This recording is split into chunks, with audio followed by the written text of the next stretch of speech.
Mr. Jason, how's it going? Great. How are you doing, Charlene? I'm doing great. Check it out. Look at our new gigs. Aren't we all fancy now? Yes, I love it. I'm excited to see, or I'm excited for everybody else to see all the toys you've been playing with in the background. Me too. We are about to take over the internet. Everyone knows you that all other financial investors are boring and their shows are boring and no one ever likes to watch them. But this show is not going to be like that, right? No, not at all. Yeah. So we step up around here. So we are live. We have great news for updates before Jason and I get started on our topic today. We have fixed Facebook. Everybody be real nice to Facebook. Please be real nice to Facebook. It took us months to get back on. So whatever Facebook needs, Facebook will get. And we are also on YouTube, and we can now see comments from both places. They will come into us probably right away. I don't think there's much of a delay with this. And we will be interacting with anyone who would like to put your comments in the chat. So you can be featured on the show by putting your comments in the chat. And you can see, I will have this up and down just to remind you guys, but we don't have to stare at it the whole time. So Mr. Jason, welcome. And today we will be talking about debt, what kinds of debt, Dave Ramsey, and a few more things. Yes. Yes, always. All right, I'm very excited about this. So first things first, why are we doing these lives? We're doing this because you have an amazing masterclass that allows people to go and learn about financial literacy. Tell us a little bit about that course. Yes, so our Value Investing Masterclass teaches you how to find, evaluate, and value great stocks fast so you can get out of and stay out of poverty. And if you're already out of that area, multiply your wealth from there. Nice. We can go to mastermind.valueinvestingjourney.com. It will take you right to this page right here. It gives you all of the information. Definitely watch the video. Even the video itself is educational. Jason, I don't know if you did this on purpose, but did you know that you made an educational sales video? Did you do that on purpose? No, not intentionally. No. It's a very useful video. It's all kinds of, well, you've got case studies on here. You've got your own mistakes on this page. And in the course itself, you use yourself as an example, any chance you can get, the good and the bad. Yeah. Right? Oh yeah. No, exactly. Yeah, all no. Right. And we'll go over some of the bonuses and everything later, which I'm super excited about because we just redid those actually. Ooh, I'm excited too. It'll be a discovery for me as well. I'll learn right along with everybody else. Yes. Very cool. All right, so let's get started for today. Today, let's talk about debt. I have several questions for you. You were a dear on this one because this one was so important to you that you didn't even let me run with all my own questions. You were like, no, we need to cover also this, this, and this. So I have all the points in here. I'm not going to miss anything. Yes. Perfect. Perfect. All right, well, let's start with this. What is your approach to getting out of debt? My approach to getting out of debt that I recommend to people, and as a reference here, this is the advice I give generally to anybody I talk to who's asking me about finance, budgeting, debt, all this kind of stuff. This is the general advice. Is first figure out your living expenses, what you live on, what you want to live on. Not what you should be living on, but what you want to live on. That's an important point. The reason I word it like that is because most people say cut. Right. I didn't see that coming. That's unconventional. Yes. Yeah. Okay. I don't necessarily agree. Cut where you can and where it's not going to affect your quality of life. Okay. Is what my recommendation is. Okay. Because every dollar you save is money you can reinvest, pay down debt, go on vacations, do whatever you want to do, buy stuff. Yeah. So cut where you can, but I'm not one of these guys who recommends you just cut everything and don't eat out for 2 years and don't do anything like that because frankly, I think that's unrealistic for most people. Especially we've been locked in the house for 2 years. People want to do stuff. Yeah. So that is the first thing. Figure out what your expenses are and what you want to live at based on your current expenses, not if I had $1 million expenses, but right. based on what you're earning now, what your expenses are, what your cost of living is now. Okay. Cut where you can. Work to pay down debt. How? This is one area which leads us to Dave Ramsey. One of the reasons we're going to talk about him today. I actually like some of his stuff. But the debt snowball is probably the biggest thing I like of his. Okay. To my understanding, I'm not a huge Dave Ramsey fan, which we'll get into for reasons later. But to my understanding, it's paying off your highest interest rate, lowest total amounts first, and then stacking it like that, and then you pay it off, and then you reinvest that money and pay it off, and so you pay off stuff faster and faster. Makes sense. I typically agree with that. Christina says we're singing her song. Welcome, Christina. It's good to see you. Hey, Christina. I cannot see the comments. There they are. I was on the wrong page. There we go. Christina, Got it. Thank you. So I generally agree with that, reinvesting the money to pay down debt. The reason you should pay off high interest rate debt first is, let's take a credit card. Typically, interest rates for credit cards are 15 to say 25%, depending on your credit score and missed payments and stuff like that. Okay. I look at this from a pure investment perspective. If you pay off, let's say you have 10 grand worth of debt and you're able to pay that off, and the interest rate is 20% for nice, even round numbers. 20%. If you pay it off, you're immediately getting a 20% return, because you end up not paying that 20% every month that accrues in interest. Okay. So that's the main reason I talk to anybody that I talk about. Christina can actually attest to this, because we've had a conversation about this, is paying off debt before you invest. That's one of the reasons we're actually having this conversation. Very nice. All right. That makes sense. So when you say that people should figure out what they want to live on, not what they should be living on, but follow-up question there is, do they at some point have to also figure out what they should be living on? I mean, how do they differentiate that? Yes. So when I say don't cut things that are going to affect your life, I mean like really going to affect your life. Okay. Instead of going out 3-4 times a week, maybe you go out to eat dinner once or twice a month. Okay. So what I'm saying, I'm not saying to live a completely what's the word I'm looking for? Not stoic, but minimalist life where you do nothing and you don't have anything in your house and you never leave the house. And I don't, frankly, again, I don't think that's reasonable for most people. Yeah. So cut where you can. Deprivation, like Christina said, doesn't work. And that's why diets don't work, frankly, in my opinion, is because you're starving yourself of something either you want or your body needs. Keto is an example of this. I could never go on keto personally because I love fruit. I could never do it. Right. Because I love fruit. Yeah. I eat a ton of fruit. Meats, fruits are my two things that I eat most. So I couldn't. Are they in your budget is the question. They are in my budget. Meats and fruits in your budget. Okay. Yes. So that's an example, and great pun by Christina. Yeah. And I think what we're talking about here then is the point is not to make debt reduction a punishing experience. Let's make it something that's actually livable and doable. All right. Yeah, that makes sense. Okay. Now, Jason, whoever they are, they all say it, that some debt is good. Is that true? Yes. Okay. And again, coming from a finance guy, that's probably weird. Okay. There are debt, in my opinion, is neutral. It's not either good or bad, but it depends on how you use it. If you use it to charge up your credit cards every single month and on stuff you don't need and stuff that doesn't serve you, and again, your version of need is far different from anybody's version of need, and you have to decipher that. And frankly, you have to make smart decisions on that, which is a lot of what this comes down to, is making smarter financial decisions. But if you do that, that's an example to me of bad debt. What do you mean by that? I think I'm a little confused. If you charge up your credit cards and buy stuff you don't need, to me, that's an example of bad debt. Wouldn't it also be bad debt if you charged up your credit card and bought stuff that you did need? I mean, you're still charging up your credit card. I'm afraid of credit cards and credit. In my opinion, no.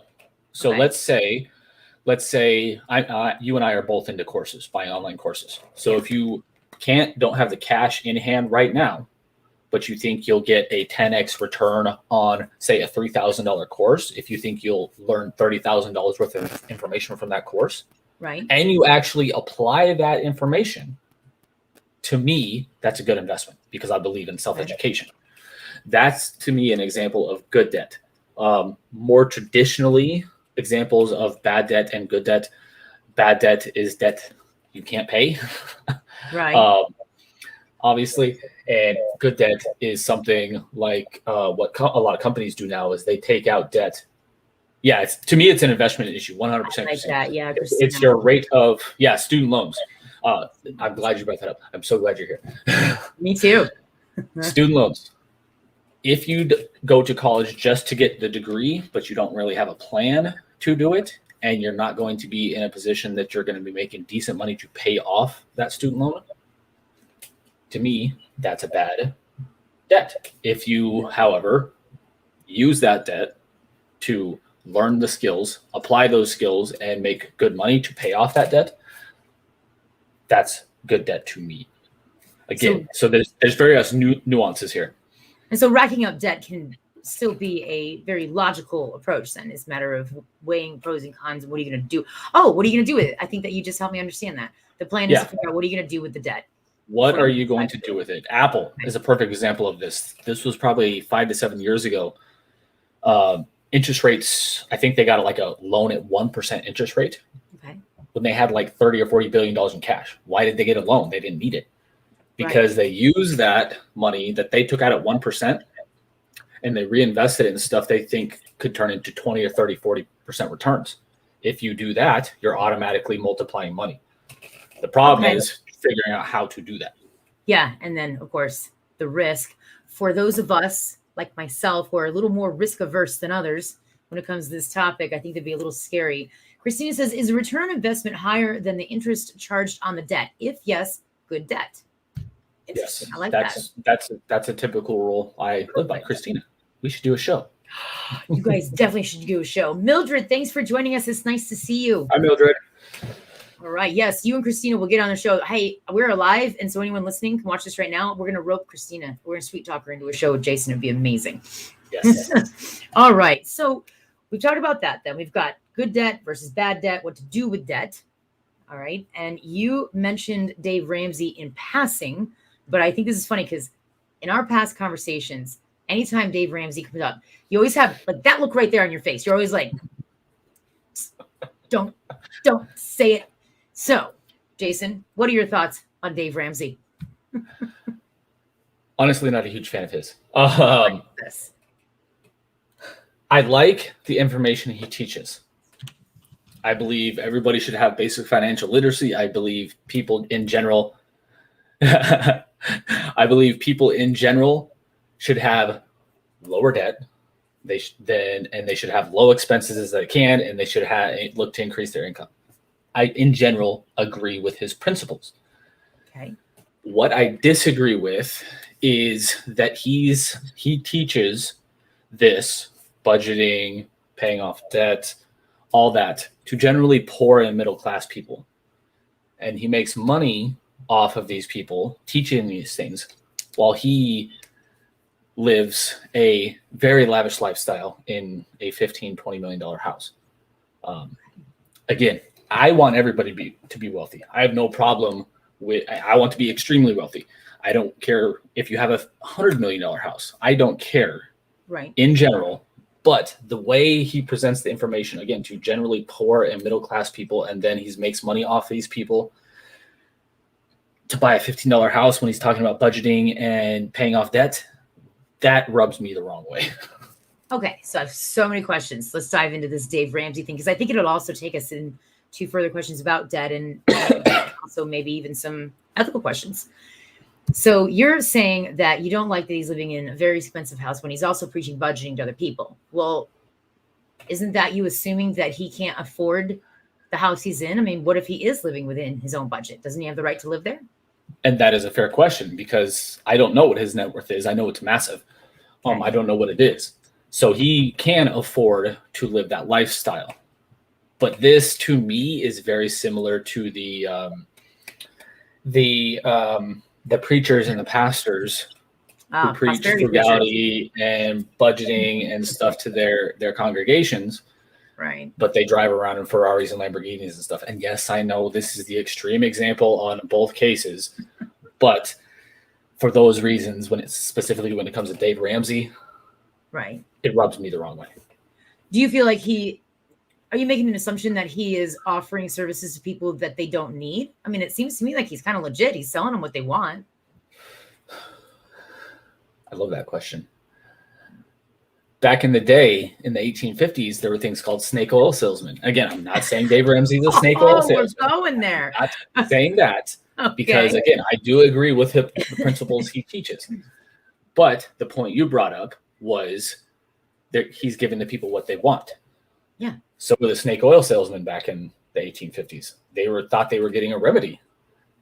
They thought they were getting a remedy that was going to help them with migraines or headaches or whatever ailment they were dealing with. So they were selling them something that they wanted that would probably not help them. Again, Dave Ramsey's stuff, this is why he's not a snake oil salesman, because if people actually stick to his processes, it will work. Okay. But sugar the water problem is that he knows that 95+% of people that join his programs won't do what he's saying. And again, is that on him? Not necessarily. I don't. But he knows that's a marketing statistic that's been proven out over time. For every 100 people that buy your program, typically about 90 to 95% of people won't actually do what's in the program. So are we holding that against him then? That he knows those people won't do it? I mean, I know most of the time that I'm working with anybody on anything, I can give away everything I know about anything, and most people won't follow through on it. So why does it make him any different? It does not. I was using that to illustrate the example, but specifically to Dave Ramsey, it really for me is something that for Dave Ramsey. He's so fired up on somebody. You just really not like this guy. And again, nothing of this is personal. This is all like financial nerd stuff. Yes, that's what it is. And I couldn't quite figure out what it was. Christina says, that's what it was. He's giving them just enough, but never coaching into the money mindset aspect. I like the diet metaphor, actually. That makes sense. Okay, so what do you think of that?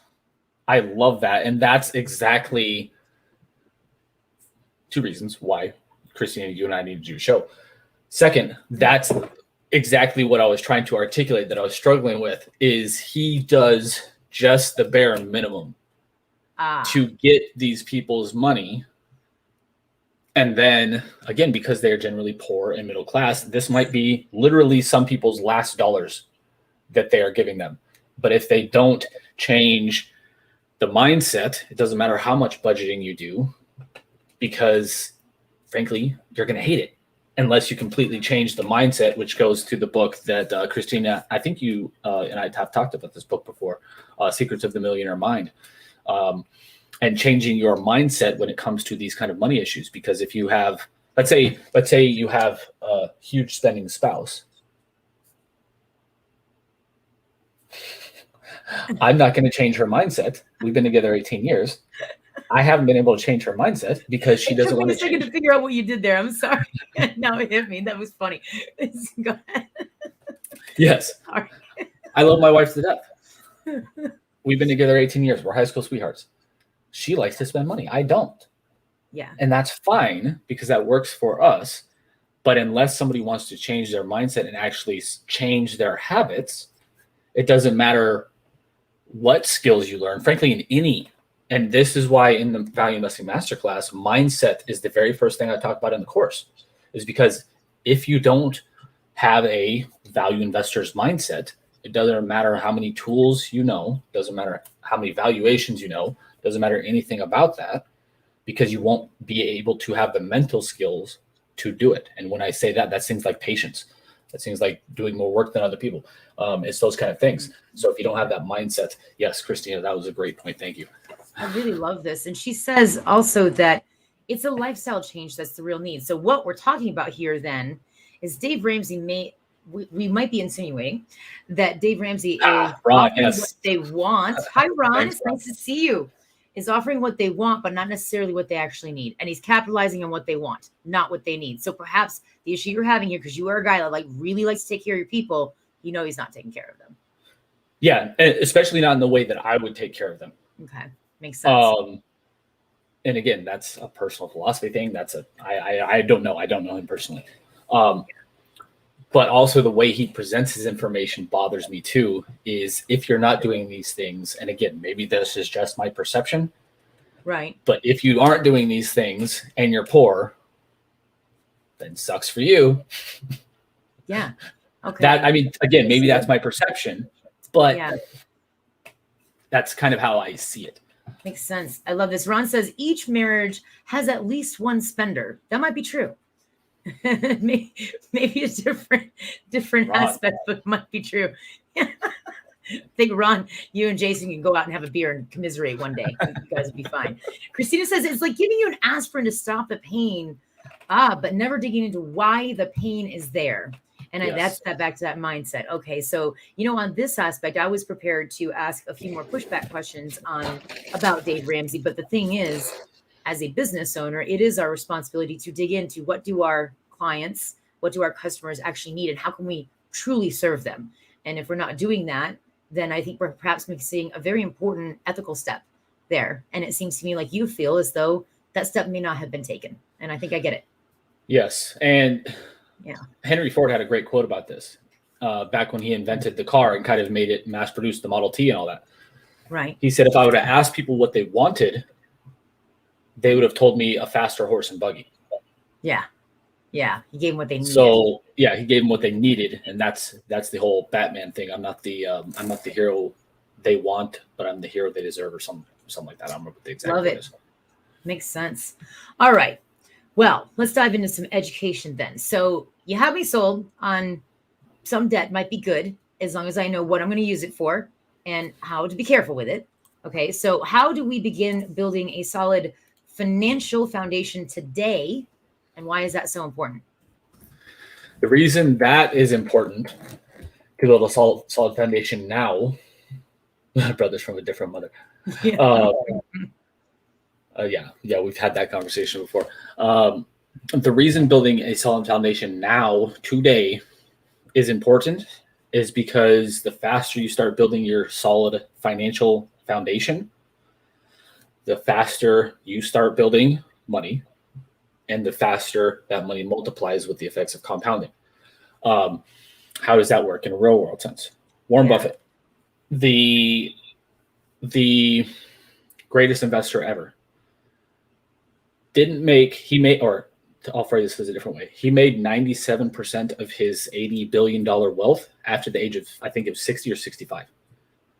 Wow. Because of the effects of compounding. He's been wealthy for a very long time. Okay. But that really took off because of the exponential multiplication effects of compounding interest. And the sooner you do that, you build the foundation, the sooner you can start that process, and the faster you will get to wherever your financial goals are. Okay. So how do you begin to do that? Where do you start? How do you begin to do that? It might be a loaded question, isn't it? No, that is, but we have a lot of time. So we have a lot of time. Yeah. The way to start doing that is the first thing we talked about is figuring out your expenses, trying to cut them where you can, paying down debt. Okay. I want to dig deeper into that because there's layers to that. This is another area where I disagree with Dave Ramsey too, which goes into this. Right. Is he doesn't like credit cards. You and I have had conversations about credit cards. You don't like credit cards either, right? No, I'm afraid of them. Yeah, no, and people should be. Because again, it's another tool. If used in the right way, can be a good thing, but we're not taught anywhere how to properly use credit cards.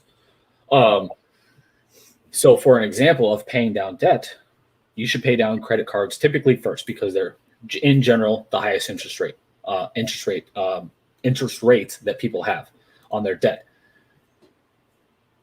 I don't recommend you get rid of them like Dave Ramsey does.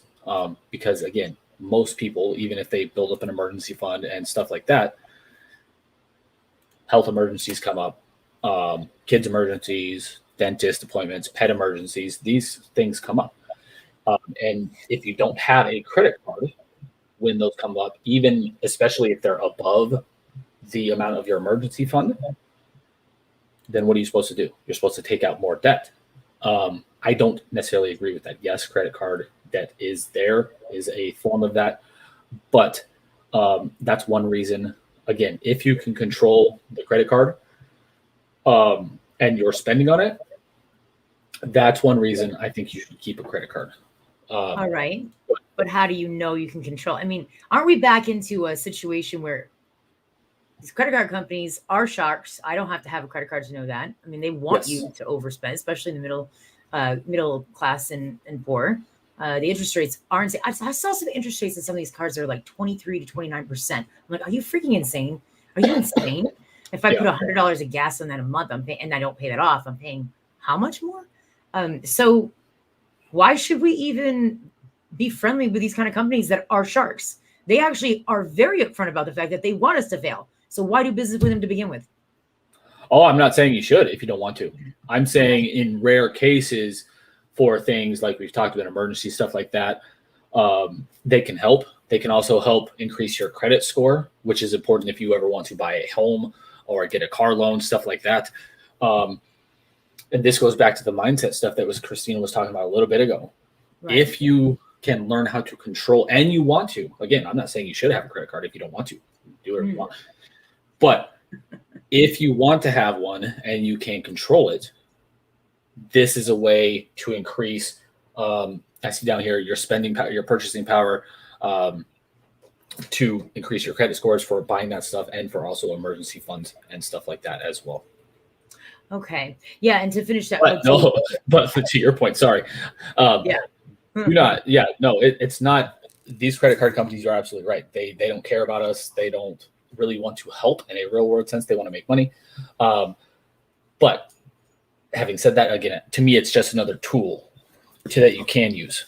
Makes sense. Christina says that credit cards are a great way to increase your purchasing power. And I believe having 2 to 3 cards for emergencies is wise. As you use and pay off, interest rates go down for you. So, excuse me. So what, I'd get the card and then deliberately not pay the whole thing off for a while, then I'm just paying the high interest rates when I just want to pay it off at the end of every month, so I don't have to pay those stupid interest rates. No, so typically, I think what Christina's meaning is as you use the credit card and as you pay it off and as the amount goes down, typically your interest rates will also go down, and then you'll get better rates and all that stuff. Typically, okay. And she is clarifying. She said no, pay it off each month. She also says, as your credit score goes up with the credit usage, they offer you lower rates. You can easily access 0 to 5% rates, even for fixed periods of time. That surprises me because I'm surprised a credit card company would offer 0% interest. Why do that? I guess for a short amount of time. Maybe I can tell you why they do that. They don't want you to pay it off. I can tell you exactly why they do that. Why, so let's say they offer you a 0% balance transfer for 18 months. Okay. Most people aren't going to pay, let's say, 10 grand off in 18 months. So when that kicks in, they're going to start charging you the interest rate on that, and they have you locked in to a credit card. And hey, Pat, yes, they do. I love that. When you teach this info in high school, that's what Pat says. Welcome to the show, Pat. It's good to see you. Yeah. So to Christina's latest point, and you need to be very careful when you read these credit cards, when you apply for a credit card or get something in the mail. You need to be very careful what it says in the wording. Is it 0% interest for 18 months, for example, like completely 0% interest, or will there be a penalty of sorts, although they don't call it a penalty, and they accrue that interest the whole 18 months and then add that onto the amount if you don't pay it off? Okay. Because let's say it's 15% interest for 18 months and you don't have to pay that until month 19 and you haven't paid it off on $10,000. That's a good chunk of change. So they're still racking it up? They can, depending on the terms, yes. Christina says, Charlene, for someone like you who's super disciplined, it could be a very useful tool for you. Christina, I don't think I'm that disciplined. I don't trust these guys at all. I'm only disciplined because I don't trust them. You shouldn't trust them. Not even one bit. She says, called deferred interest. That's nasty. That is a nasty game. So, okay. So to differentiate your feedback here, you said that you don't tell people they have to get credit cards, but you're saying that if you want to, and you can be disciplined with it, it's a good thing. As long as you understand, what you're going to be doing with that. Other financial investors do say, though, in order to get anything anywhere, you have to get a credit card. Actually, that's half the reason I ignore most financial advice. I don't even dive into anything else because they start with get in debt. That's what I hear when they say get a credit card. And I'm like, no, I'm a cash-based buyer. I'm not getting in debt. And now I don't want to hear anything else you have to say. You're a little different. Why is that? Because frankly, I'm truthful. unlike most people in the financial and investment arena, that's another reason we're doing these lives in full transparency is most people in the financial and investment arenas, they want to just make money off of you. They don't care how they do it. They just want to make money off of you, and they don't care if they're ripping you off. Yeah. They just don't. Yeah. And that's another reason we're doing these is to help more people by being fully transparent with people, because that's how I am. As everybody in the chat knows me personally, to some degree. And I'm very transparent with people. And that's how, frankly, I can get an advantage in this kind of space, because I'm so truthful. And to me, that's not necessarily a advantage like I'm going to take advantage of you type of way. It's just I want to help as many people as possible. And in my opinion, the best way to do that, especially in this arena where pretty much anybody will lie to you to make money, that's how I can gain advantage over people who do that. Let's revisit something that Pat said. She said that we need to teach this information in high school. I completely agree with that. Now, part of the reason that you put together your course is because you actually have a problem with the fact that financial literacy is not taught. Not in America, or at least only in America is what we're talking about, but it may be taught, in your opinion, in most of the world. So I've talked to people all over the world. They say it's not really taught anywhere to any degree. For me, when I was in high school, the only thing I learned was the absolute basics of legit, like how to write a check, how to get a debit card, what a credit card is. Those were the absolute basics. I didn't learn anything past that other than experience and learning online. Why is that? Yeah. Why is that? Yesterday, we had a chat with Jack Black that we're going to release in a podcast where I said I don't like to get into theories. That one. That's going to be fun. I have a theory on this. Yeah. That governments worldwide don't want people to be financially literate. Okay. So you think it's government level? I don't think it's concerted or like a conspiracy theory or anything like that. I don't think it's something like talked about. I just think it's not done because 70% of U.S. GDP, economic output, is based on people buying and selling and doing stuff. If people had better financial literacy, they would spend less money, and that would slow the economies down worldwide. So that is my 100% unfounded, unproven theory. Right. No, that makes sense. You actually just made me realize something here that in combination with what Christina said. Now, Christina is cracking me up as well. She says, you crack me up. I think it's probably in response to when I was like, I don't trust them, so I'm not doing business with them. And she says, you can be cash-based and use credit cards. Use them and pay it off with your cash. Double dipping, boost your credit score and buying power, and avoid paying interest to the credit card companies. But it's a super useful tool to launch your cash building to invest. Now, that whole thing right there, while it is a fun interaction, it actually does prove to me that my own financial literacy really could use some help, because that, in combination with some of the other things you said on some of our other lives, Jason, is that somebody like me is not, maybe I'm not using debt the way that I could be smartly, but I'm also not investing in anything. Like, I'm not using money at all in a way that could come back and be a tool, right? So would that be a part of your financial literacy? Cool. Yes. So this is why I love this entire interaction. Yeah. Is because right now inflation is 5.4% in the US.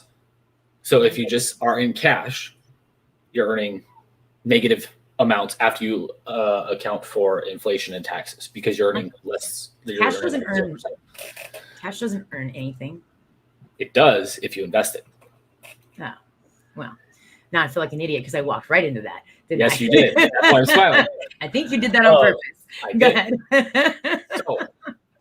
So we talked about this last week briefly about how, and when we talked about inflation and how one of the reasons the rich are getting richer. And the Federal Reserve, and again, if you want to watch that video, we're releasing all that stuff in drips. I think those have been released. I'll have to check. But I have a couple videos in that live we did called "How the Federal Reserve is Creating Inflation and Economic Disparities." Mm-hmm.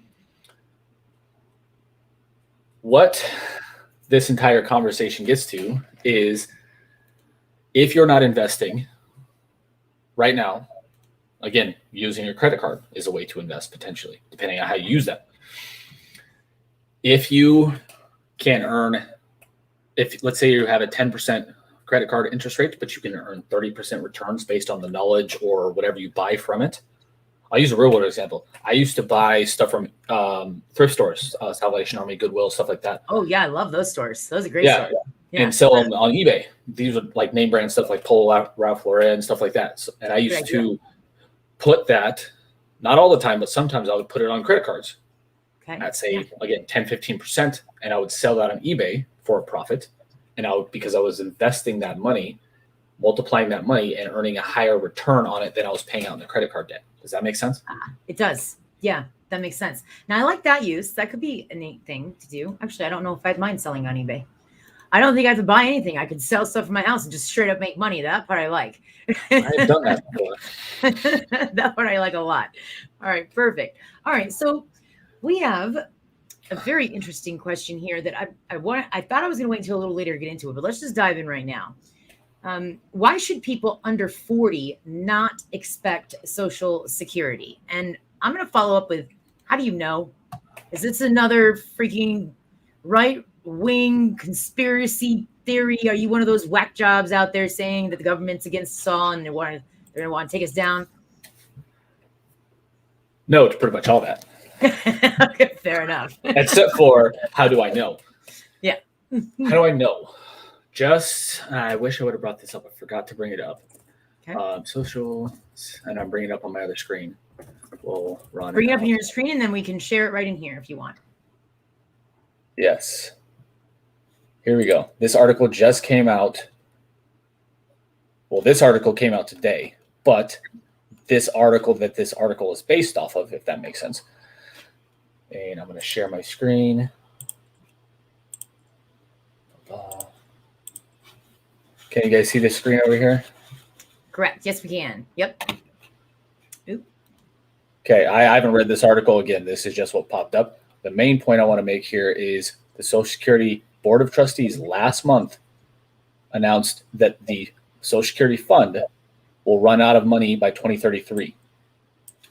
The Social Security Board of Trustees said that. Wow. Yes, the people that run Social Security said this will run out by 2033. How? We're still paying into it. They're still charging us. So we had a conversation, and I don't remember who this was with. Frankly, Charlene, you might.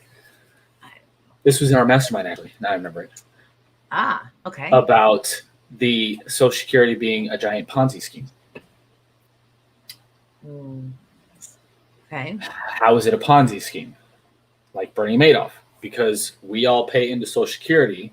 What the government does is takes the money out of it. They try to invest it in other things to earn a high rate of return so they can make more money to pay greater Social Security benefits and longer Social Security benefits because we're all living longer. Right. The reason I put investments in quote is because they have done a horrifically bad job at investing that money well, mainly because they're not investing it. They're spending on pet projects and stuff like that. They're not actually really investing it. That's why it's a Ponzi scheme. That's why the money is running out. Another factor of Social Security running out is we're going to live longer. People in you and my generation, Charlene, we're expected to be able to live to like 110, 120 on a regular basis. Wow. People in my kids' generation are expected to live even longer than that. Wow. We haven't raised the retirement age in I don't know how long, honestly, 40 years, maybe. All these factors are coming into play with running out of money. This is why people under the age of about 40, in my estimation, again, and this was by the people running the board of trustees for the Social Security Administration are saying this. People under the age of 40 should not count on Social Security at all. For these reasons. I wonder, about some of these kids. I mean, even the kids that I know, and I say kids because they're 18 to 20, 22. Sometimes I mentor some teenagers, and they're working. They have jobs. So they're paying into Social Security, FICA, all the things that we have to pay into, and we have employment. And I wonder if they're aware of that. On one hand, they're getting charged for this stuff, but they're not going to see the benefit of this. No, they're not aware. because frankly, the government will get around this in some way by a factor of raising taxes, most likely, lowering expenses. Highly doubtful because they Does our can't get government along. ever lower expenses anywhere? Lowering expenses because they can't get along, or generating new sources of revenue. How are they going to do that? But I don't New think they generate that either. blah, blah, blah, blah. Yeah. So they're going to extend this somehow. Nobody knows how. And if they do, they aren't releasing any information. This will be expanded likely for, again, people above 40. In my estimation, they'll figure it out some way. Okay. I don't know how, but they will. Under 40, I don't count it at all. 0 is what I count on Social Security. 0 is what I tell people 40 and under to count on for Social Security. 0. Wow. All right. Well, you're just the bearer of good news again, Miss Mary Sunshine. Why is it every conversation we have, you end up giving me at least one bit of bad news about the money? Now I'm not spending anything anywhere, Jason. I'm hoarding it. Okay, I'm going to keep all of my coins, all of them. But then you're not investing at high rates of returning. You're losing money that way. Damn it. All right, I'll figure out a balance. Christina, what do you mean? Ooh, be careful. My mom fell for that line or gets it to this day. What? I was going to follow up with that and find. I'm sure it might have been something I said about Social Security. I don't remember what it was. I know she'll qualify or clarify that. All right. So why then? Well, this one I love. I love this question. We talked about what to do with money and what not to do with money, but why is budgeting itself so important? And how do we even start? I mean, budgeting for a lot of people is really hard. You know, I do it. I'll just split things up and things go here and there with cash. But how should we start? So why is budgeting so important? Is because that is another foundational piece of your building your financial literacy, your financial education, your financial wealth, all that stuff. If you don't budget. Oh, wait, let's back up. I'm sorry. And I do know that this is abrupt, but that's important before we move on here. She says, let me read it out loud for the recording too. She believed it. She believed it when her mom believed it when she was told back in the 80s that Social Security would run out. So she elected to take hers early. But did the Social Security, let's look at this thing again. Did this, why can't I bring that up, Jason? Hold on. The article? Yeah, I got it now. Christina. Social Security Board of Trustees. Are they the ones that said that back in the 80s, I wonder? Yes. So am I saying this is 100% going to happen? No. Again, they'll try to figure out, like I said, they'll try to figure out ways to extend this, raising taxes, lowering revenue, blah, blah, blah, blah, all that stuff. Do I trust them? That's probably a better way I should have put it. Do I trust them to be able to figure that out for people under 40? I do not. Fair enough. Makes sense. Okay. All right. So now let's go back to why is budgeting so important and how should we start? Yes. So budgeting. It's another huge foundational piece for the reason I just talked about. Also a huge foundational piece because if you're not looking at your budgeting, you probably don't know how much you're spending. You probably don't know in a realistic sense how profitable you are, meaning how profitable, how much more income you're bringing in compared to expenses. You probably don't know that. Without that information, it's hard to make better financial decisions unless you see the data. And that is super important data that you won't see unless you're budgeting. Okay. So what you're saying also is budgeting. I mean, budgeting gives us a lot of information about our budget. Budgeting actually gives us a lot of information about our money. That's always how I look at it. Where's it going? What's it doing? What's the job for this next month? What needs to be covered? You know, for us here, the winters are really very, very cold, and we get so much snow. So our costs, starting from now, actually, I start stocking up. I've got my things. I've got my canning equipment. I start hoarding the food. Our heat bills are going to go up. Everything goes up. Our gas, everything goes up in the winter, significantly so. I share this because in the summer, if I was budgeting the same as in the winter, I wouldn't be able to afford to live in the winter. Yeah. Because in the summer, I might be paying $40 or $50 on an electric bill. And in the winter, that's $400 because of heating and Yeah, it jumps. Plus, I'm in New York, which is a really expensive state to live in. But here's my point there. I may not, I'm still learning from you on how to do investing. And actually, when it comes down to it, I'm just going to make you the investor and be like, you do something with the money. But I'm trying to learn in the meantime. In the meantime, is there a smarter way to budget? I mean, what I do is average it out. I know that the winter's going to be more. So in the summer, we spend less. But all year round, our lifestyle tends to be about the same as a result. You know, we're underspending in the summer, but overspending in the winter. So we're averaging it out with a budget. Does that make sense? Is there a It better way? does. Okay. That's pretty much the same way I do it. Is honestly take what money you're earning as income, subtract your expenses, see what you can cut and want to cut from your expenses, and the money left over, look to either invest or pay down debt. That's typically another reason you want to look at budgeting, because it gives you the full spectrum of, it gives you a more fuller picture of your entire financial numbers, I guess, lack of a better way to put it, so you can make better financial decisions. Makes sense. Well, let's take somebody like Christina's mom then. So Christina says to the Social Security, and this will tie into budgeting, especially because my grandparents, I don't know how old Christina's mother is, but I know my grandparents are 80s, they're 80s. And so they're living on a fixed income. My mother is disabled and living on a fixed income. So budgeting matters for all these people. She says that her mom, so it means that she was receiving a lower amount now. Oh, because her mom took out Social Security early. She says, so now she's receiving a lower amount than if she had waited to take it when she was 72. Then you responded and she said, got it. But unfortunately, mom didn't know anyone like you when she was making her long-term financial decisions. Now I'm sad. We need to get you in front of everybody. And that's why we're doing this. More like Christina's moms. Oh, they're 92. Yeah. And living on Social Security only. So see, this is the thing. So even budgeting for them, I mean, they're on a fixed income. There's no way. How are they going to make more money at 92 years old? There's not even an opportunity. I mean, yes. I don't.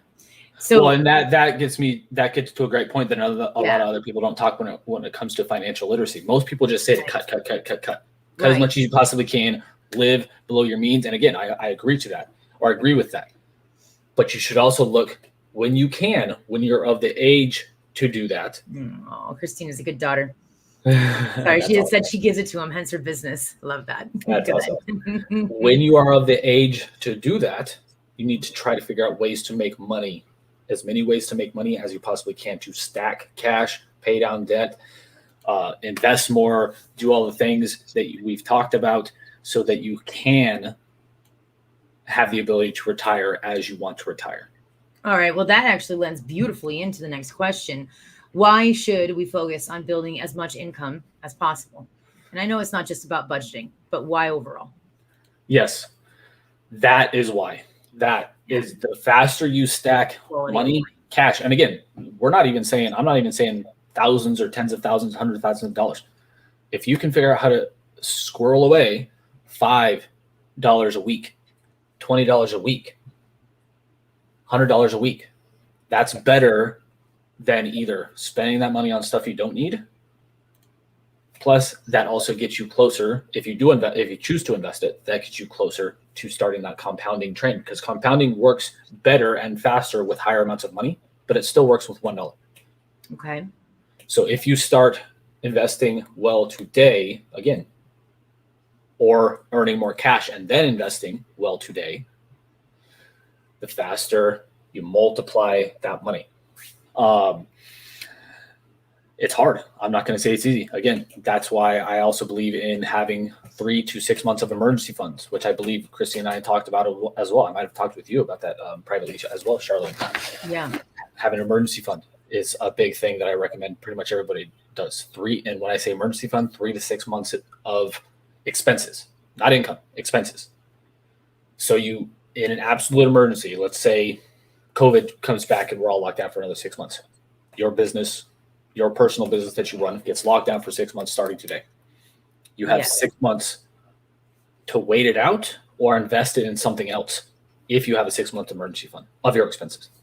And I actually am not even, interestingly enough, I've never heard myself hear something that you said where I'm like, I disagree with that. I would go with 12, but I also apparently I'm a little more paranoid about money than some people, but I mean, but we have to look at the COVID stuff. You know, I lost my whole freelance business that I've been running for 18 years in 1 year because COVID shut things down. Well, it was a couple years.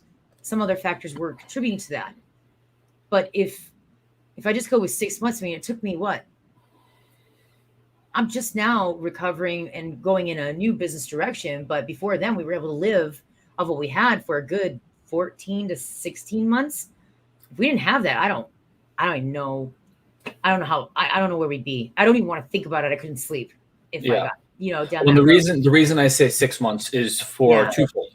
Most people won't even do 6 months. Okay. So 12 months, you're on the extreme good side of that. We're still working back up to it because remember we had to draw on it. So we're building it now again. Yeah. Yes.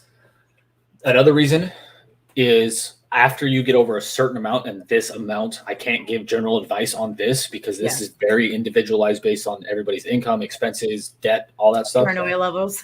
Yeah, paranoia levels. All that stuff.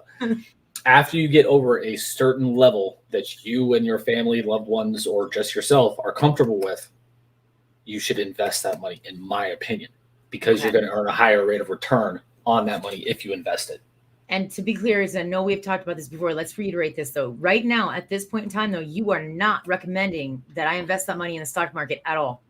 No. Not unless it's play money or I'm prepared to lose it. Yes, because of the valuation. I'm glad you brought that up. Okay. When I say invest, I don't just mean in stocks or even in businesses or commercial real estate, all the stuff I'm looking at. Mm-hmm. Invest in a family vacation. Invest in a night out with the wife. Invest in soccer for your kids. Invest in an educational course that you're going to learn valuable skills from. When I say invest, I don't just mean monetarily. I mean experiences, spiritually, whatever you believe in, family, all that stuff. Okay. Invest in memories and memories. Yes. Yeah. And for me, example, I don't buy stuff for me unless it's literally books or courses. The only thing I buy for me is trips with my family. That's the only thing I buy that is for me and my family. I'm not a stuff guy personally. There's nothing wrong with that. I'm not. No. I do have to admit, I have a real big addiction to books. I've got 3 libraries in my home. Books are the downfall. I've put my library on social media, and it's almost 4 full bookcases, and that's not even including the 100 or so books on my Kindle and the other 100 or so books on my Audible app. So I've probably got somewhere in the neighborhood of 500, 600 books, and that's not even counting the kids' books now that I think about it. Keep going on here. We're gonna be like, "Hi, my name is Charlene. I'm a bookaholic." Yeah. Hi, Jason. Okay. Well, maybe we'll make that one of our shows. Yeah. I hoard knowledge. Okay. Yes, hoard knowledge. We know then that we have covered this extensively before, but just really to make sure that I remember to cover it for this time too.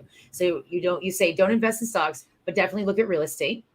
What other things can I invest in? Like bonds. What about bonds? Bonds are a terrible investment right now in general. Horrifically bad investment. Because their yields. Thanks, Christina. Bonds typically have a yield between 1% and 3% right now, which this was not true until this information came out. But now that it has come out, with inflation at 5.4%, if you own a bond that only yields 1%, you're automatically losing 4.4% of your money every year. Wow. So that's a significant amount.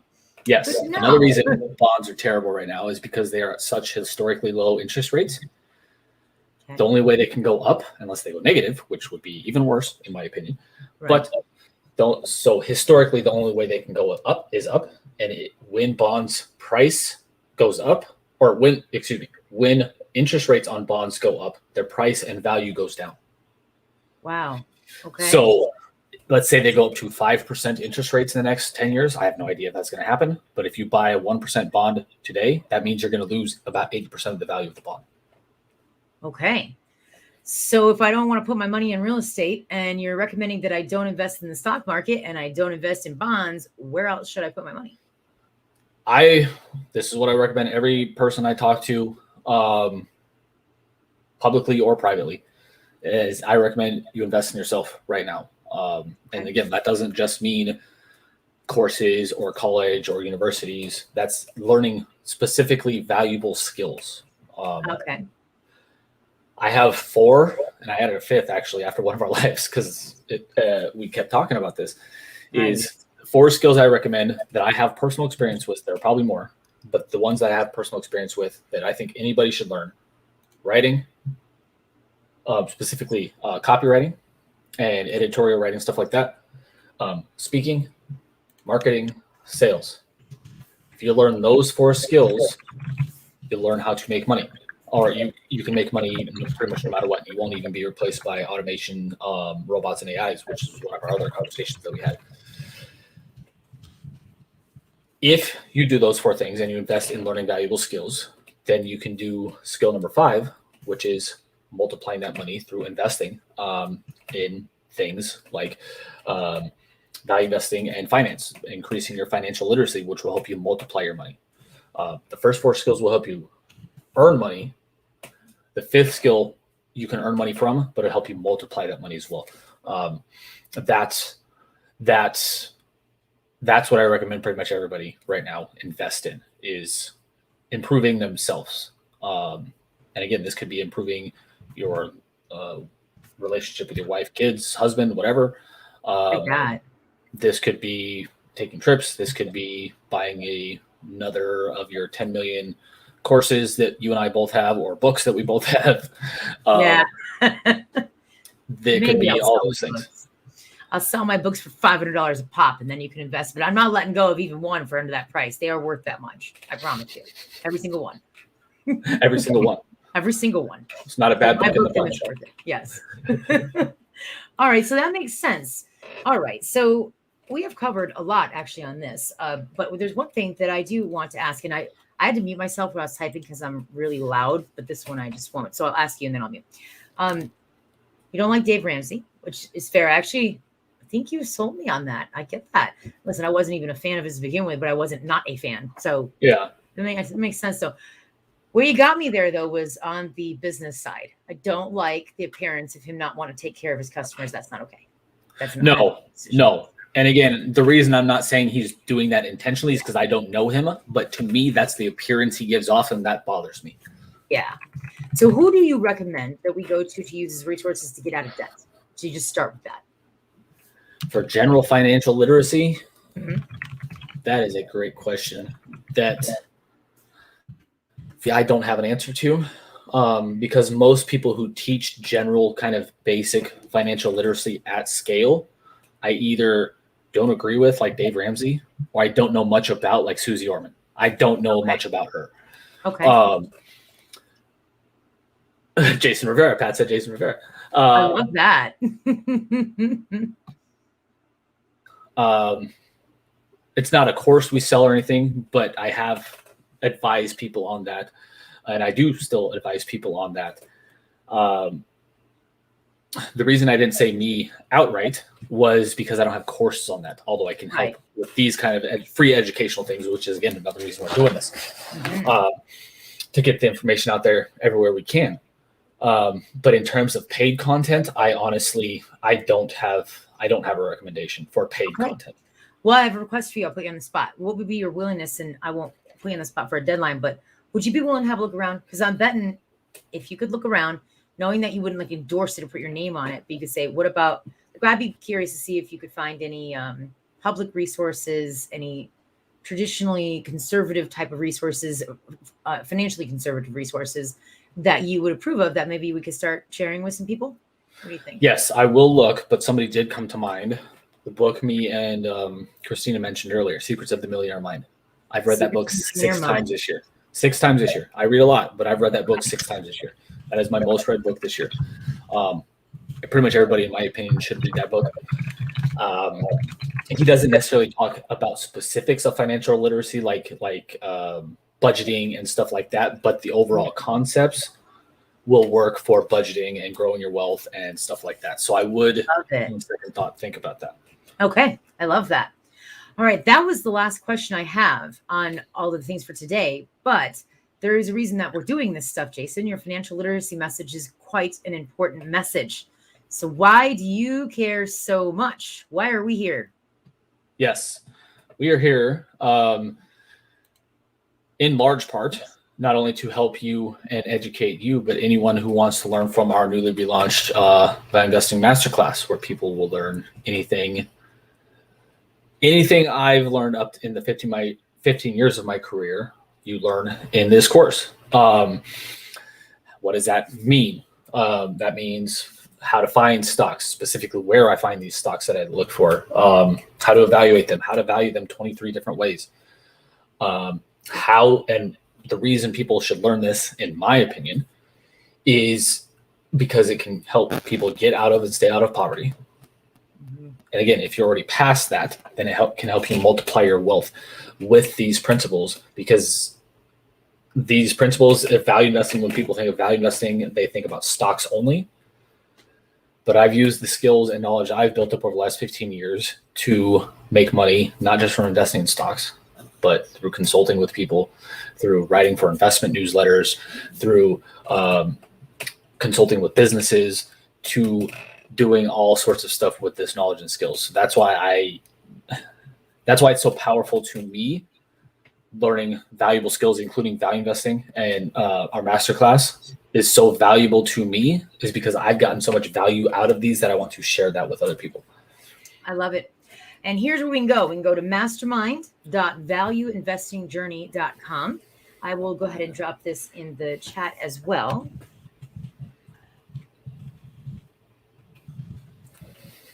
And if you have any questions before you sign up, Jason's actually quite accessible.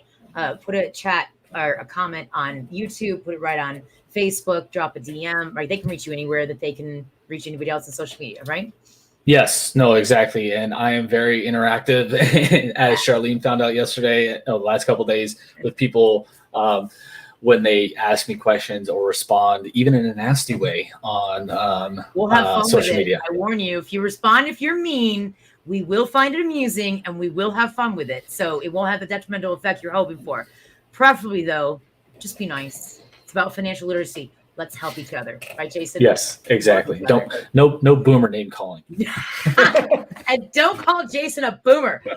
Holy, call him a boomer. It was hilarious. What? Was I? For context, somebody called me on YouTube the other day. A boomer said I was giving boomer investment advice. And he came back to me, he left me a message. He goes, he crossed the line.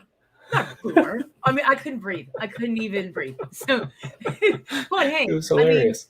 You are kind of a conservative investor, so may have to talk about it a little. I am an extremely conservative investor. Might be a boomer. I'm just saying. Might be. Deep down. But you're a boomer with a lot of information on how can people... Critical thinking, you're back. Did you get to check out Odyssey? Boomer, he's laughing now. He says, what's happening, guys? Yeah. Critical thinking, it's good to see you. Unfortunately, we are about to hop off today, but we will be back again next week. And we're going to take a deep dive into something super fascinating. I can't wait to tell you guys. But yes. I'm going to tease it now. And I did look at Odyssey. I almost called you a boomer. Wow. I did check out Odyssey, Critical Thinking. Thanks for that. Do you know anything about putting up a channel there? Is it like YouTube? I didn't do that deep of a dive into it. So that might be something. It's a to me, and again, correct me if I'm wrong, Critical Thinking, to me, it's like a YouTube, but it's more open. Ooh. And it was focused on I think the tagline was something like the world's biggest source of blockchain information or something like that. So correct me if I'm wrong, but that is my understanding. It's very similar to YouTube, but more open. I will check it out because I want us to be on every channel we can. I am not one of those people. Now, this is where Jason is a financial investor, and you guys should follow all of his advice. When it comes to business stuff as marketing sales, I'm like, I want to be on all the platforms. I don't take the political stance of I like this one better than that. No. I want the platforms. So all the things. We'll get all the things. We're going to get on all the things. All right, very cool. Jason, did I miss anything today that I should have asked you about debt, Dave Ramsey, debt management, investing, anything? We forgot to talk about the bonuses for the masterclass. Let's talk about the bonuses for the masterclass. What is wrong with us? How could we forget this? All right, where are these bonuses listed? Do I have them on mine or do you have them on yours? No, I have not listed them yet anywhere. Oh, I have just finalized them. you're Critical gonna give thinking us a said, preview. yes, it's just like YouTube, but it's more lenient as far as censorship. Okay, that has me That interested. I like. Yeah. That Freedom is a good thing. I want to you're be able to speaking say our what I language want to there. say. Yeah, you're singing our song. We're gonna get in trouble though. We just got back on Facebook. We have to behave. We have to behave. Love you, Facebook. Love you, YouTube. Love you, Facebook. You're amazing. Don't block us again. What are your bonuses, Jason? Anyways, while I'm going over the bonus, He's gonna get us in so much trouble. So go ahead. critical thinking is your fault. While I'm going over the bonuses, if anybody has any questions about anything, let us know. We'll stay on here a little bit longer. I'm not reading that out loud. I'm not reading that out loud. No, not happening. Mm-hmm. I'll read it. I'm not afraid. Critical thinking said censorship is for commies. That's why we're cracking up. But we did not say that. That is not our quote. Facebook. We don't think. Okay. What are the bonuses, Jason? I can navigate this now. Oh, that was great. If you have any questions, while I'm going over the bonuses, trying to go over the bonuses while critical thinking is cracking us up, let me know. We're going to stay on here maybe a little bit longer if there's questions. If not, yeah, absolutely. Yeah, we're not running away. Yeah, no, if anybody has any questions, we'll stay on here as long as we need to. Yeah. But the bonuses, these have not been released anywhere other than to masterclass students, and we're already starting to get those in. And I don't think I've actually even let most of my team know about these bonuses. You are part of my team. You don't know about these bonuses, do you? I didn't know you had it. No, I did not know. Okay. I'm excited about this. I haven't let anybody know about the bonuses, apparently. For the first 10 people that sign up to our newly relaunched masterclass, and 2 people have already signed up since we relaunched, we're giving several bonuses. One of the bonuses is something I've never released anywhere. It's called the Value Investing Blueprint. It goes through my exact process of how I find stocks, including where I look to find these stocks, the exact URLs, how to evaluate them fast, how to value them, and then what to do after you do these things. And when I say exactly, it's almost a 50-page document that will probably turn into a booklet at some point, that has screenshots, it has URLs, it has resources, has free training video resources on specific terminology. Again, this 50-page doc that I put together with my exact processes. So you can do or look for stocks the exact way that I look for stocks. Why is that important? Again, I have to put this on here. YouTube, Facebook, be nice. This does not mean you will have the same returns that I do, but this increases your odds of finding great stocks better and faster. So again, why does following my exact investment process with that in mind matter at all? Because in the first 9 years of my career, I produced 23.5% average annual investment returns. That puts me just behind Warren Buffett in the first 9 years of his career when he produced 24.2% average annual investment returns. I've almost tripled the market in the last 9 years. My numbers legitimately make me one of the best stockbrokers in the entire world in the last 2 years. And again, just saying that, this is another comment that person who called me a boomer said, is they said I need to stop talking about this. I don't like talking about Charlene can attest to this. I don't like saying my investment results. I do not. She had to push me into saying this. I did. Yeah. I don't like talking about that because I don't like talking about myself. I want to help you guys. But the reason I give that context now is because if I can't prove that somebody should actually listen to, why would you trust anything I have to say, or why would you even consider investing in this masterclass, for example, and this free bonus? That's why it's important to understand what's in this bonus. Another reason this bonus is so valuable, we are legitimately going to sell this for $5,000, maybe more. We are still deciding on the price, doing live events probably next year. We're going to release this anywhere. So first 10 people that come in, that is the main extra bonus $5,000 bonus for the first 10 people to come in. Again, we've already got 2 people in, so there's only 8 Nice. spots left. I approve that one. I like that. Bonuses. Also, I'm going to forget one. I was trying to bring it up on the screen so I don't forget one, and I'm struggling right now. Well, usually this is what happens when you don't run it by me before you get live, Jason. What do you think I'm here for? True. So you only have yourself to blame. So we're going to wing it, and I'm going to We're going to wing it. It's be fine. We can do this. So other bonuses, again, that haven't been released anywhere. This is a bonus I have released, actually. We're going to start doing live trainings again together with the other students, with me, where you can ask any and all questions you want. We have started a WhatsApp group where people are interacting in the WhatsApp group to, again, the more accountability you have, the more interaction you have, the faster you're going to learn, the more questions you ask, the more questions that are answered, the more we will all learn. I will get to that. That's a good question. Specifically, while I'm answering this or while I'm finishing this critical thinking, do you mean cannabis stocks? If you could clarify that, I'll get back to that when I'm done with this little spiel. That's among the other bonuses. One of the other bonuses is the ability, again, for only the first 10 students, is the ability to get on free one-on-one trainings with me. And when I say live, again, on Zoom, on whatever platform you want to use, we'll get on there and we'll do a one-on-one training on anything you want to train on. I've done these on anything as small as like what is operating income and going over terminology, all the way to evaluating stocks personally one-on-one with people. So that's another bonus. I'm giving away free sessions to the first 10 people that sign up. And again, 2 of those are already gone. So those are 2 of the main bonuses. There are others that we will release soon. Essentially, what I've been doing is after people sign up, I send them the bonuses without them even knowing. So we're not even advertising them. And I haven't even told my team apparently about any of these, which probably should be. Probably work on that. Yeah, that's what I should do. But if you want these bonuses, make sure to check our masterclass that you can get for. Okay, I know what you're talking about now. And there's also a 14-day free trial as well. You don't have to pay me one dime until day 15 after you sign up. You get a 14-day free trial to go through the course, lifetime access as long as you remain a member. And again, you get all these bonuses and you can try it out for free for 14 days without even paying me anything. And I love it. Love it, Jason. I approve these bonuses. Well done.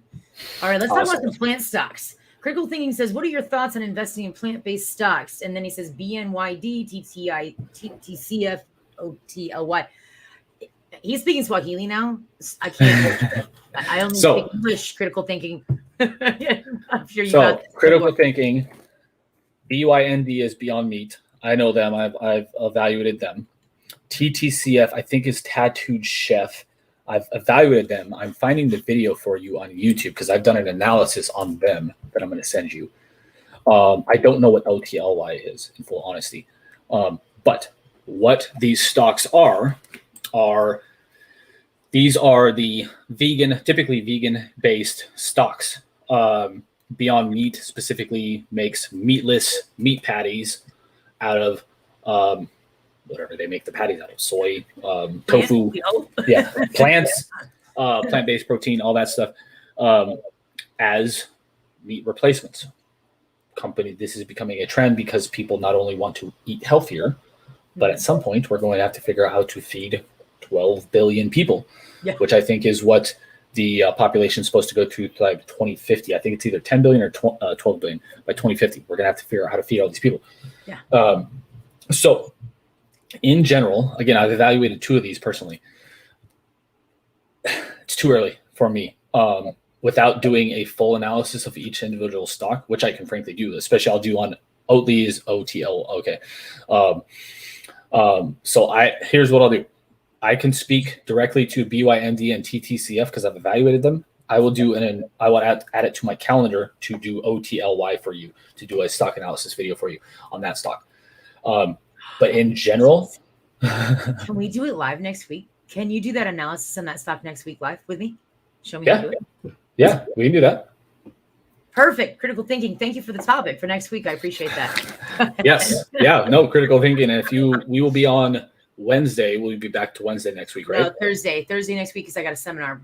and then we're back to Wednesday after that. Okay, Thursday next week. Because Thursday at noon Eastern Standard Time. We'll Yes. put all the announcements out. Yeah, and we'll put that in the email list and all over social media. Make sure you're following us too, so you can at least get the notifications for the lives. Yeah, make sure you're subscribing to YouTube or our mailing list or social media or something, so you get those notifications. In case we are in all the platforms all the time. Yeah, exactly. So that's what we'll do next week. But I can speak in generalities for these companies. It's too early. For me, they're too early because they're not profitable or they're not profitable enough. And their valuations are absurdly high because people see this trend coming. Because this isn't going away. This isn't like the veggie burgers. Like I used to work at Burger King in high school, and the veggie burgers were like this big, and they looked disgusting and smelled disgusting. These are supposed to actually taste good. I don't know if they do because I'm a meat eater personally, but they actually look appealing.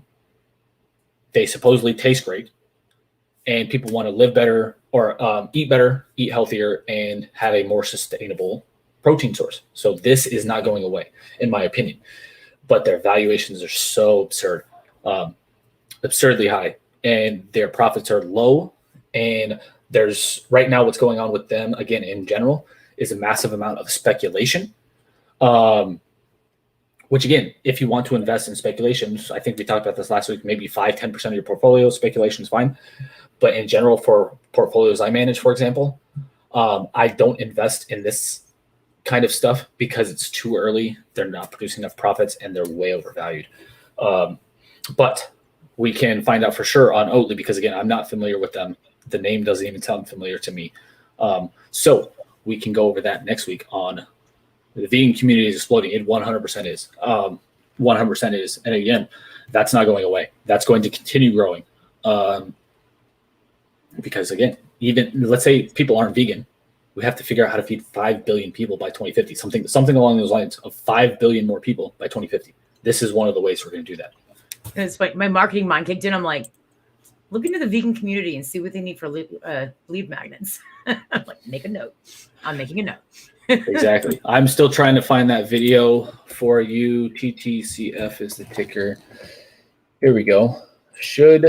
This was from May 25th. This was released. I'm going to put the link in the comments, which I will have Charlene do because I cannot for some reason. Put it in the private chat. No, I don't know why. All right. There's that link, critical thinking. Oh, I know why. I'm your admin on all your pages so that I can post and set up this live stream. So it's a sign on this. That makes sense. Makes sense. All right. That makes sense. There's the link. We got the That's link. probably also why it's posting 3 or 4 times every time.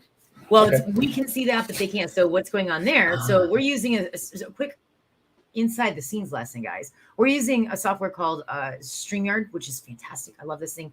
And it's allowing me to post on all of our channels all at the same time. So we see our comments multiple times. You only see them once. So it's YouTube, Facebook, my Facebook, your Facebook, public figure page, etc., etc. Cool. Awesome. All right. So hopefully that answers your question to a degree, critical thinking. Otherwise, next week on Thursday, we will do a live analysis of OTLY. Yeah. And again, this will be a completely blind analysis, which frankly I love and I do on the videos anyways on YouTube, because that means I'm coming at a completely brand new perspective. So you have to join us, critical thinking. You have to join us next week and help me pepper him with stupid questions. Well, your questions are intelligent. I will pepper him with stupid questions. That's my job.